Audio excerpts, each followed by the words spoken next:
అయితే ఒక గొర్రెల కాపరికి చాలా గొర్రెలు ఉంటాయి. అయితే కొన్ని తల్లి గొర్రెలకి పిల్లలు పుట్టినప్పుడు కొన్ని తల్లి గొర్రెలు ఆ పిల్లల్ని రిజెక్ట్ చేస్తాయంట. అంటే అవి నా సంతానం కాదు అని రిజెక్ట్ చేస్తాయంట. అయితే అది చిన్న గొర్రె, ఇప్పుడే పుట్టిన గొర్రె తోసేస్తుంటే చాలా దుఃఖంలో ఉంటుందంట, చాలా బాధలో ఉంటుందంట. ఆ చిన్న గొర్రెలు చాలాసార్లు ఏమవుతుందంటే అవి ఆకలి వల్ల చచ్చిపోవంట, బాధ వల్ల అవి చచ్చిపోతాయంట. దేనివల్ల చచ్చిపోతాయంట? తిరస్కరించబడిన బాధ వల్ల అవి చచ్చిపోతాయంట.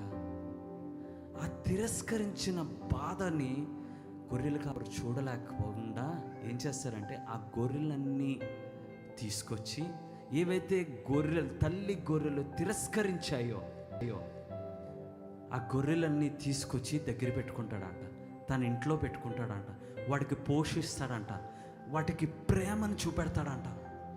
ఆ ప్రేమను చూపెట్టినప్పటికీ వాటికి తిరిగి శక్తి మళ్ళీ పొందుకొని వాటిని తిరిగి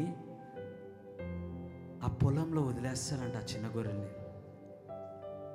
అయితే వాటికి ఏవైతే రిజెక్షన్ అయ్యాయో ఈ గొర్రెలు, ఎక్కడైతే తిరస్కరించబడ్డాయో, వాటి హృదయంలో బలాన్ని తెచ్చుకొని, శక్తిని తెచ్చుకొని, ఆనందం తెచ్చుకొని, ప్రేమను తెచ్చుకొని అవి తిరిగి బతికే ధైర్యాన్ని పొందుకుంటాయంట.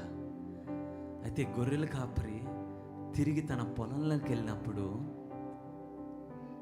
గొర్రెల కాపరి పిలిచినప్పుడు ఏ గొర్రెలు ఫస్ట్ వస్తాయంటే తెలుసంట? ఏ గొర్రెలైతే తల్లి గొర్రెల నుంచి తిరస్కరించబడ్డాయో, ఏ గొర్రెలైతే ప్రేమను పొందుకోలేదో ఆ గొర్రెలు తిరిగి గొర్రెల కాపరికి దగ్గరికి వస్తాడు ఆయన. హల్లెలూయా! ఎంత గొప్ప ప్రేమ! ఒక గొర్రెల కాపరికే తన గొర్రెల మీద ఎంత ప్రేమ ఉంటే మన తండ్రికి మన మీద ఎంత ప్రేమ ఉంటుందో.